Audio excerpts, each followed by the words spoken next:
सो हे learners, welcome back. आज का video एक एडवांस चार्ट ट्रेडिंग वीडियो होने वाला है जिसमें हम सीखेंगे कैसे हम प्राइस एक्शन को देखकर ये पता लगा सकते हैं कि कोई पर्टिकुलर सपोर्ट या रेजिस्टेंस होल्ड करेगा या ब्रेक होगा। मतलब प्राइस सपोर्ट के पास आता है तो क्या प्राइस सपोर्ट से रिवर्स होगा या उसे ब्रेक कर देगा। सिमिलर, अगर प्राइस रेजिस्टेंस के पास आता है तो क्या प्राइस यहाँ से रिवर्स होगा या इसे ब्रेक कर देगा। सो बिना आपका टाइम वेस्ट किए वीडियो को शुरू करते हैं। तो हमारे सामने ये चार्ट है। अब आप बताइए यहाँ हमारा रेजिस्टेंस कहाँ है। तो आप देख सकते हो ये हमारा रेजिस्टेंस लेवल है। नेक्स्ट, अब हमें दिख रहा है प्राइस रेजिस्टेंस को अप्रोच करता है with continuous big green candles, और यहाँ हमें मार्केट बुलिश भी दिख रहा है। नाउ अब आप बताइए क्या आप यहाँ पे लॉन्ग ट्रेड लोगे या शॉर्ट ट्रेड। मार्केट ऊपर जाएगा या नीचे। यही कन्फ्यूज़न हमारे मन में होता है जब प्राइस किसी लेवल को अप्रोच करता है। और आज के स्मॉल वीडियो में हम इसी कन्फ्यूजन को डिस्कस करेंगे, how to know when support और रेजिस्टेंस विल ब्रेक और होल्ड। तो इसके लिए पहला चीज़ जो हमें समझना है, जनरली सपोर्ट या रेजिस्टेंस के पास हमें तीन तरह के मूव देखने को मिलते हैं। नंबर 1, पैराबोलिक मूव या पावर मूव। मतलब इस प्रकार के मूव के दौरान हमें रेजिस्टेंस के पास series of big green candles देखने को मिलते हैं और सपोर्ट के पास series of big red candles देखने को मिलते हैं। आइए इस एग्जाम्पल की हेल्प से समझते हैं। सपोज प्राइस कुछ इस प्रकार से मूव करता है तो यहाँ हमारा रेजिस्टेंस क्या होगा। सिंपली ये हमारा रेजिस्टेंस होगा बिकॉज इस लेवल से प्राइस रिवर्स होता है, और जब प्राइस वापस इस लेवल को अप्रोच करता है with big green non stop candles तो इसे हम पावर मूव बोलते हैं। सेम सपोर्ट के लिए अप्लाई होता है। जब हमें सपोर्ट के पास series of big red candles मिलते हैं तो इसे हम पावर मूव बोलते हैं। ऐसे सिनेरियो हमें नॉर्मली चार्ट पर देखने को मिलता है।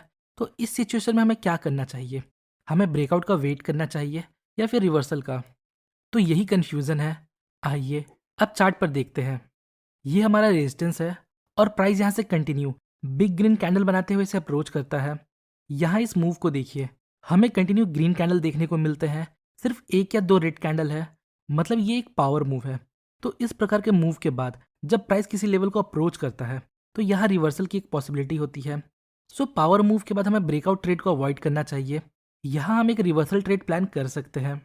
इसके पीछे का लॉजिक अभी थोड़ी देर में आपको क्लियर हो जाएगा। उसके पहले एक और एग्जांपल देखते हैं। ये हमारा अगला चार्ट है।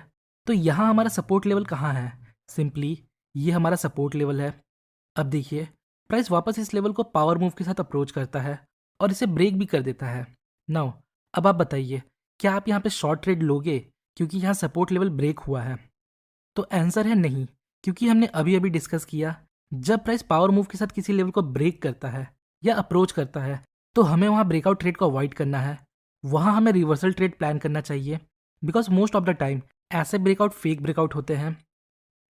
आइए इसके पीछे का लॉजिक समझते हैं। इस चार्ट को देखिए, ये हमारा रेजिस्टेंस है और प्राइस पावर मूव के साथ रेजिस्टेंस को अप्रोच करता है और इसे ब्रेक भी कर देता है।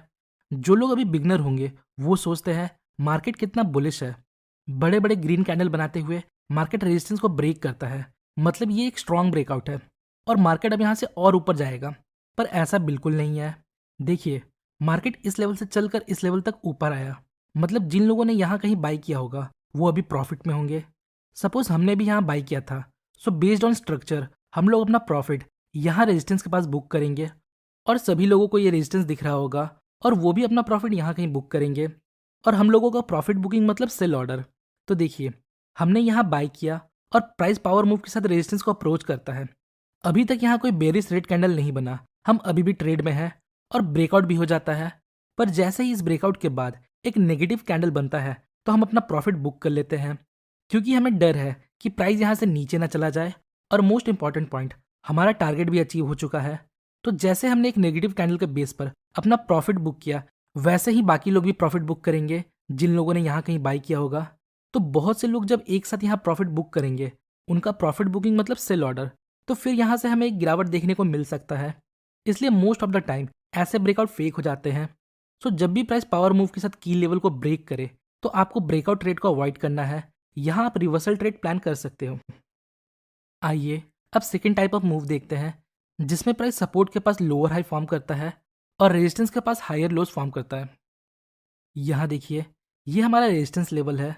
नेक्स्ट प्राइस इस लेवल को वापस अप्रोच करता है और जब प्राइस वापस इस लेवल को अप्रोच करता है तो यहाँ हमें हायर लोज देखने को मिलता है। ऐसे मूव के बाद जब मार्केट ब्रेकआउट देता है तो मोस्ट ऑफ द टाइम वो ब्रेकआउट जेन्युइन होता है। हमने असेंडिंग ट्रायंगल पैटर्न के बारे में पढ़ा है, जहां price same level of resistance तक वापस ऊपर जाता है पर सेम लेवल तक नीचे नहीं आता है और हायर लोज फॉर्म करता है। तो यहाँ भी हमें रेजिस्टेंस पर हायर लो मिलता है और जब मार्केट रेजिस्टेंस को ब्रेक करता है तो हमें एक अच्छा खासा मूव देखने को मिलता है। आइए अब नेक्स्ट मूव को देखते हैं, जिसमें प्राइस ब्रेकआउट के पहले सपोर्ट या रेजिस्टेंस के पास थोड़ा टाइम स्पेंड करता है या कंसोलिडेट करता है। देखिए, अगर प्राइस ब्रेकआउट के पहले की लेवल के पास टाइम स्पेंड करता है, फॉर एग्जांपल यहाँ प्राइस इस रेजिस्टेंस के पास एक टाइट रेंज में कंसोलिडेट करता है, मतलब यहाँ न्यू बायर्स एक्यूमुलेट हो रहे हैं। फिर जब मार्केट यहाँ ब्रेकआउट देता है तो ऐसे breakout most of the time real होते हैं। अगर प्राइस इसे डायरेक्ट पावर मूव के साथ ब्रेक करता तो हम यहाँ ब्रेकआउट ट्रेड अवॉइड करते, क्योंकि उस सिनेरियो में यहाँ सिर्फ ओल्ड बायर्स होते हैं जिन्होंने यहाँ कहीं बाय किया है और अब वो प्रॉफिट बुक करेंगे। पर जब प्राइस इस रेजिस्टेंस के पास कंसोलिडेट करता है, इसका मतलब यहाँ न्यू बायर्स आए हैं जिन्हें अभी तक कुछ प्रॉफिट नहीं मिला। वो या तो यहाँ अपना स्टॉप लॉस लेंगे या प्रॉफिट का वेट करेंगे। सो होपफुली आपको चीज़ें समझ आ रही होगी। नेक्स्ट मूव को देखते हैं, जो है ट्रैपिंग कैंडल मूव। हमने पढ़ा है जब भी सपोर्ट पर बुलिश पिन बार बनता है तो ये स्ट्रेंथ शो करता है, मतलब प्राइस अब यहाँ से रिवर्स हो सकता है या फिर यहाँ से ऊपर जा सकता है। और जब रेजिस्टेंस के पास बेरिश पिन बार बनता है तो मार्केट वहाँ से नीचे आ सकता है। यहाँ तक तो सब ठीक है, पर कभी कभी ऐसा होता है रेजिस्टेंस के पास हमें इस प्रकार के बुलिश पिन बार मिलते हैं। देखिए, अगर ये कैंडल सपोर्ट के पास बनते हैं तो ये स्ट्रेंथ शो करता है, पर जब ये रेजिस्टेंस पर बनता है तो हम सोचते हैं मार्केट स्क्वीज हो रहा है, प्राइस अब इस लेवल को ब्रेक कर देगा और हम पहले ही लॉन्ग ट्रेड ले लेते हैं। बट बहुत बार क्या होता है, यहाँ एक स्ट्रॉन्ग ग्रीन कैंडल बनने की जगह एक स्ट्रॉन्ग रेड कैंडल बनता है और आपका स्टॉप लॉस हिट हो जाता है। तो इसे ट्रैपिंग कैंडल मूव बोलते हैं। यहाँ देखिए, हमें कुछ ऐसा ही देखने को मिलता है। रेजिस्टेंस के पास हमें bullish pin bar type candle मिलते हैं। तो ऐसे सिचुएशन में आपको हमेशा कंफर्मेशन का वेट करना चाहिए। हाँ, अगर कोई ग्रीन कैंडल इस रेजिस्टेंस को ब्रेक करता तो हम यहाँ बाई कर सकते थे या फिर एक बिग रेड कैंडल के बेस पर यहाँ शॉर्ट ट्रेड ले सकते थे। सो होपफुली गाइस आपको इस वीडियो से थोड़ी इन्फॉर्मेशन मिली होगी। अगर आपको वीडियो इन्फॉर्मेटिव लगी तो वीडियो को लाइक और चैनल को सब्सक्राइब जरूर करें। मिलते हैं नेक्स्ट वीडियो में, तब तक के लिए best of luck for stock journey.